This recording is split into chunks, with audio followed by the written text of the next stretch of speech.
Au nom de Dieu, le tout miséricordieux, le très miséricordieux. Louange à Allah qui a fait descendre sur son serviteur Mohammed le livre et n'y a point introduit de tortuosité, ambiguïté. Un livre d'une parfaite droiture, pour avertir d'une sévère punition venant de sa part, et pour annoncer aux croyants qui font de bonnes œuvres qu'il y aura pour eux une belle récompense, où ils demeureront éternellement, et pour avertir ceux qui disent « Allah s'est attribué un enfant », ni eux ni leurs ancêtres n'en savent rien. Quelle monstrueuse parole que celle qui sort de leur bouche. Ce qu'ils disent n'est que mensonge. Tu vas peut-être te consumer de chagrin parce qu'ils se détournent de toi et ne croient pas en ce discours. Nous avons placé ce qu'il y a sur la terre pour l'embellir, afin d'éprouver les hommes et afin de savoir qui d'entre eux sont les meilleurs dans leurs actions. Puis nous allons sûrement transformer sa surface en un sol aride. Penses-tu que les gens de la caverne et d'Ar-Raqim ont constitué une chose extraordinaire d'entre nos prodiges? Quand les jeunes gens se furent réfugiés dans la caverne, ils dirent « Ô notre Seigneur, donne-nous de ta part une miséricorde, et assure-nous la droiture dans tout ce qui nous concerne. » Alors, nous avons assourdi leurs oreilles dans la caverne pendant de nombreuses années. Ensuite, nous les avons ressuscités, afin de savoir lequel des deux groupes serait le mieux calculer la durée exacte de leur séjour. Nous allons te raconter leur récit en toute vérité. Ce sont des jeunes gens qui croyaient en leur Seigneur, et nous leur avons accordé les plus grands moyens de se diriger dans la bonne voie. Nous avons fortifié leur cœur lorsqu'ils s'étaient levés pour dire « Notre Seigneur est le Seigneur des cieux et de la terre.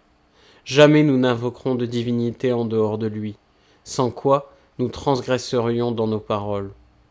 Voilà que nos concitoyens ont adopté en dehors de lui des divinités.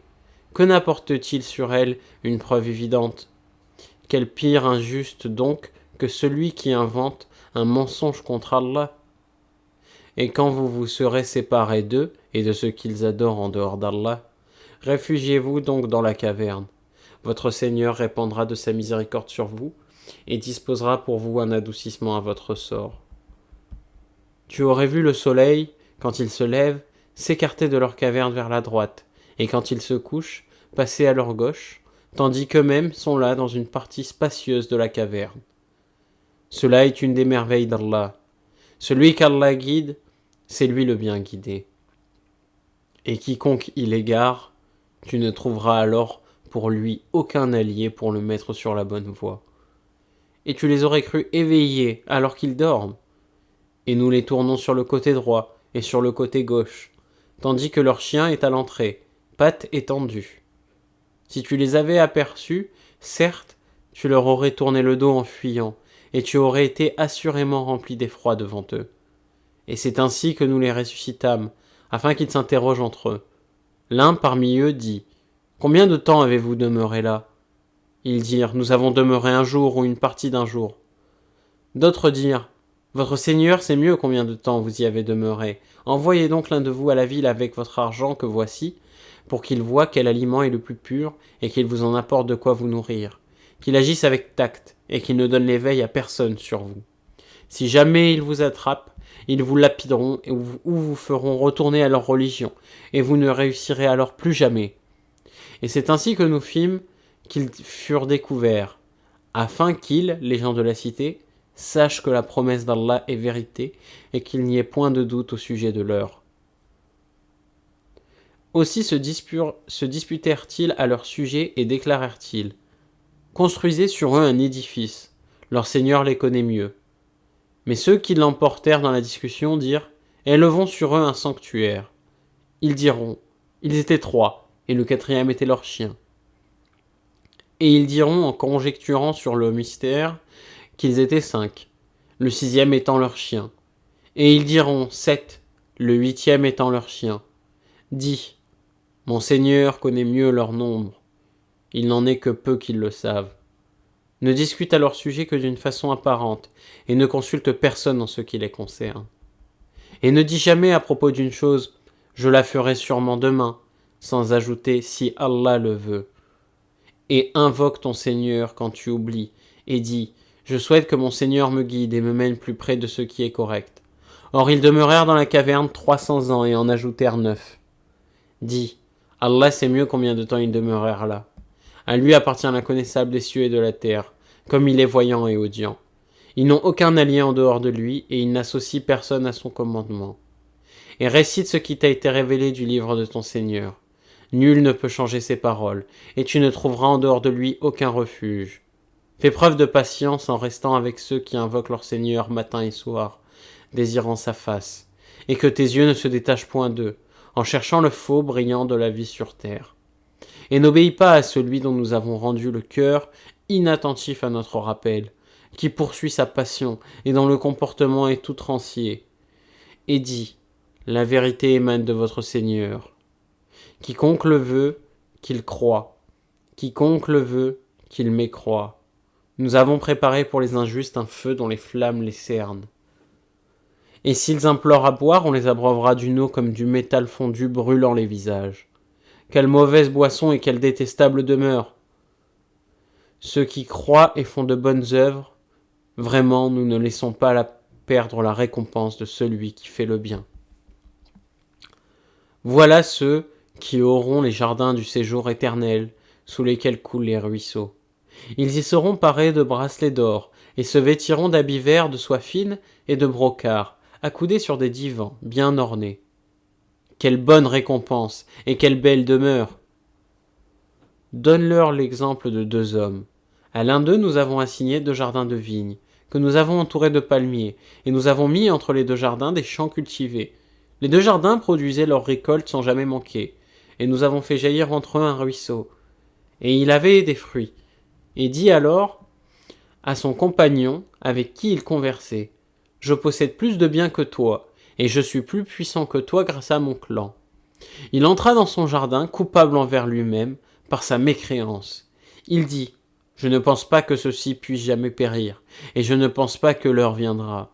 Et si on me ramène vers mon Seigneur, je trouverai certes meilleur lieu de retour que ce jardin. » Son compagnon lui dit, tout en conversant avec lui, « Serais-tu mécréant envers celui qui t'a créé de terre, puis de sperme, et enfin t'a façonné en homme ? Quant à moi, c'est Allah qui est mon Seigneur, et je n'associe personne à mon Seigneur. En entrant dans ton jardin, que ne dis-tu ? Telle est la volonté et la grâce d'Allah, et il n'y a de puissance que par Allah. Si tu me vois moins pourvu que toi, en bien et en enfant, il se peut que mon Seigneur, bientôt, me donne quelque chose de meilleur que ton jardin, qu'il envoie sur ce dernier du ciel quelque calamité et que son sol devienne glissant, ou que son eau tarisse de sorte que tu ne puisses plus la retrouver. » Et sa récolte fut détruite, et il se mit alors à se tordre les 2 mains à cause de ce qu'il y avait dépensé, cependant que ses treillis étaient complètement ravagés. Et il disait, « Que je souhaite n'avoir associé personne à mon Seigneur !» Il n'eut aucun groupe de gens pour le secourir contre la punition d'Allah, et il ne peut se secourir lui-même. En l'occurrence, la souveraine protection appartient à Allah, le vrai. Il accorde la meilleure récompense et le meilleur résultat. Et propose-leur l'exemple de la vie ici-bas. Elle est semblable à une eau que nous faisons descendre du ciel. La végétation de la terre se mélange à elle. Puis, elle devient de l'herbe desséchée que les vents dispersent. Allah est certes puissant en toutes choses. Les biens et les enfants sont l'ornement de la vie de ce monde. Cependant, les bonnes œuvres qui persistent ont auprès de ton Seigneur une meilleure récompense et suscitent une belle espérance. Le jour où nous ferons marcher les montagnes et où tu verras la terre nivelée comme une plaine et nous les rassemblerons sans en omettre un seul. Et ils seront présentés en rang devant ton Seigneur. Vous voilà venus, à nous, comme nous vous avons créé la première fois. Pourtant, vous prétendiez que nous ne remplirions pas nos promesses. Et on déposera le livre de chacun. Alors tu verras les criminels, effrayés à cause de ce qu'il y a dedans, dire « Malheur à nous, qu'a donc ce livre à nos maîtres de mentionner ni péché véniel ni péché capital ?» Et ils trouveront devant eux tout ce qu'ils ont œuvré, et ton Seigneur ne fait du tort à personne. Et lorsque nous dîmes aux anges, prosternez-vous devant Adam, ils se prosternèrent, excepté Iblis, Satan, qui était du nombre des djinns et qui se révolta contre le commandement de son Seigneur. Allez-vous cependant le prendre, ainsi que sa descendance, pour allier en dehors de moi, alors qu'ils sont vos ennemis ? Quelle mauvaise échéance pour les injustes. Je ne les ai pas pris comme témoins de la création des cieux et de la terre, ni de la création de leur propre personne. Et je n'ai pas pris comme maître ceux qui égarent. Et le jour où il dira « Appelez ceux que vous prétendiez être mes associés », ils les avanqueront, mais eux ne leur répondront pas. Nous aurons placé entre eux une vallée de perdition. Et les criminels verront le feu. Ils seront alors convaincus qu'ils y tomberont et n'en trouveront pas d'échappatoire. Et assurément, nous avons déployé pour les gens dans ce Coran toutes sortes d'exemples. L'homme, cependant, est de tous les êtres le plus grand disputeur. Qu'est-ce qui a donc empêché les gens de croire, lorsque le guide leur est venu, ainsi que de demander pardon à leur Seigneur, si ce n'est qu'ils veulent subir le sort des anciens, ou se trouver face à face avec le châtiment. Et nous n'envoyons des messagers que pour annoncer la bonne nouvelle et avertir. Et ceux qui ont mécru disputent avec de faux arguments, afin d'affirmer la vérité, et prennent en raillerie mes versets, le Coran, ainsi que ce châtiment dont on les a avertis. Quel pire injuste que celui à qui on a rappelé les versets de son Seigneur, et qui en détourna le dos en oubliant ce que ses deux mains ont commis. Nous avons placé des voiles sur leur cœur, de sorte qu'ils ne comprennent pas le Coran, et mis une lourdeur dans leurs oreilles. Même si tu les appelles vers la bonne voie, jamais ils ne pourront donc se guider. Et ton Seigneur est le pardonneur, le détenteur de la miséricorde. S'ils s'en prenaient à eux pour ce qu'ils ont acquis, il leur hâterait certes le châtiment, mais il y a pour eux un terme fixé, pour l'accomplissement des menaces, contre lequel ils ne trouveront aucun refuge. Et voilà les villes que nous avons fait périr quand leurs peuples commirent des injustices, et nous avons fixé un rendez-vous pour leur destruction. Rappelle-toi quand Moussa, Moïse, dit à son valet « Je n'arrêterai pas avant d'avoir atteint le confluent des deux mers. Dussé-je marcher de longues années ?» Puis, lorsque tous deux eurent atteint le confluent, ils oublièrent leur poisson qui prit alors librement son chemin dans la mer. Puis lorsque tous deux eurent dépassé cet endroit, il dit à son valet « Apporte-nous notre déjeuner. Nous avons rencontré de la fatigue dans notre présent voyage. » Le valet lui dit « Quand nous avons pris refuge près du rocher, vois-tu, j'ai oublié le poisson. Le diable seul m'a fait oublier de te le rappeler, et il a curieusement pris son chemin dans la mer. » Moussa, Moïse dit « Voilà ce que nous cherchions. » Puis ils retournèrent sur leurs pas, suivant leurs traces. Ils trouvèrent l'un de nos serviteurs à qui nous avions donné une grâce de notre part, et à qui nous avions enseigné une science émanant de nous.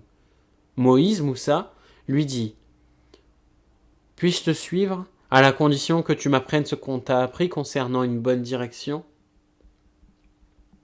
L'autre dit « Vraiment, tu ne pourrais jamais être patient avec moi. Comment endurerais-tu sur des choses que tu n'embrasses pas par ta connaissance ?» Moussa, Moïse, lui dit « Si Allah veut, tu me trouveras patient, et je ne désobéirai à aucun de tes ordres. » « Si tu me suis, dit l'autre, ne m'interroge sur rien, tant que je ne t'en aurai pas fait mention. » Alors les deux partirent, et après qu'ils furent montés sur un bateau, l'homme y fit une brèche. Moussa, Moïse, lui dit « Est-ce pour noyer ses occupants que tu l'as ébréché ? Tu as commis certes une chose monstrueuse. » L'autre répondit « N'ai-je pas dit que tu ne pourrais pas garder patience en ma compagnie ? » « Ne t'en prends pas à moi, dit Moussa Moïse, pour un oubli de ma part, et ne m'impose pas de grandes difficultés dans mon affaire. » Puis ils partirent tous deux, et quand ils eurent rencontré un enfant, l'homme le tua. Alors Moussa, Moïse, lui dit « As-tu tué un être innocent, qui n'a tué personne ? Tu as commis certes une chose affreuse. » L'autre lui dit « Ne t'ai-je pas dit que tu ne pourrais pas garder patience en ma compagnie ? Si après cela je t'interroge sur quoi que ce soit, dit Moussa, Moïse, alors ne m'accompagne plus. Tu seras alors excusé de te séparer de moi. Ils partirent donc tous deux. Et quand ils furent arrivés à un village habité, ils demandèrent à manger à ses habitants. Mais ceux-ci refusèrent de leur donner l'hospitalité. Ensuite, ils y trouvèrent un mur sur le point de s'écrouler. L'homme le redressa.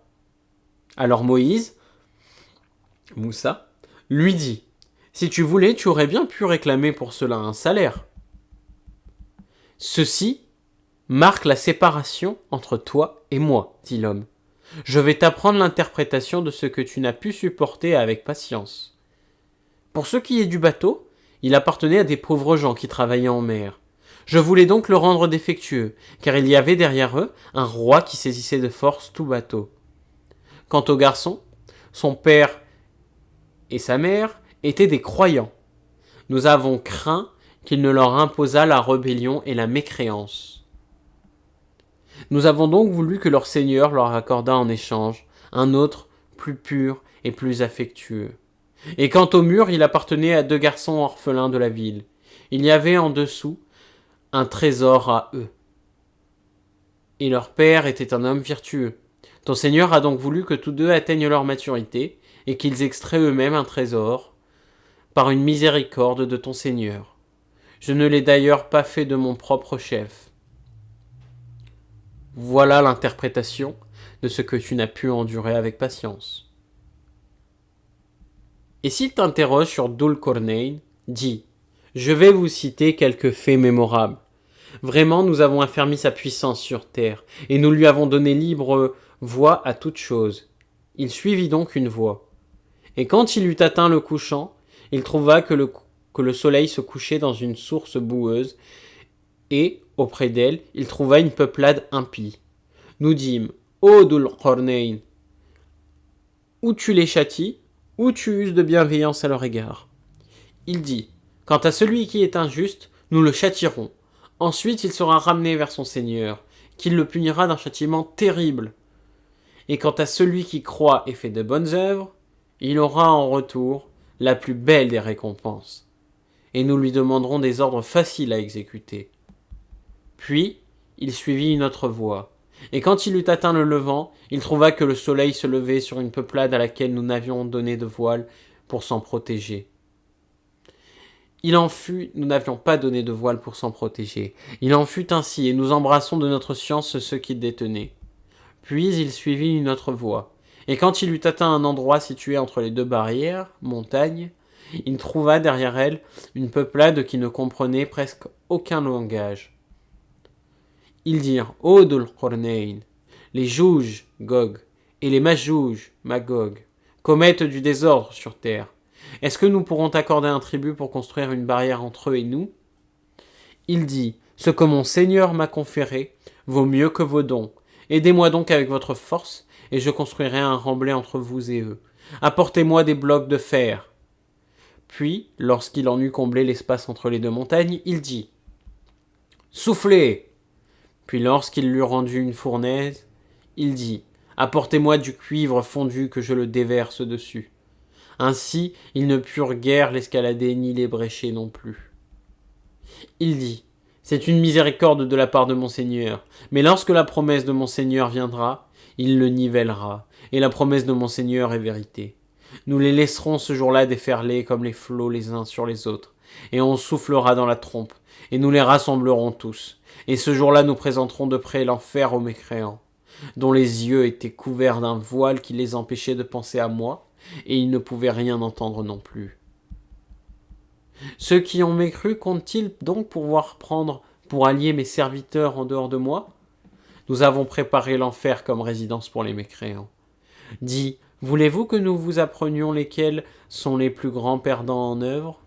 Ceux dont l'effort dans la vie présente s'est égaré alors qu'ils s'imaginent faire le bien. Ceux-là qui ont nié les signes de leur Seigneur ainsi que sa rencontre. Leurs actions sont donc vaines.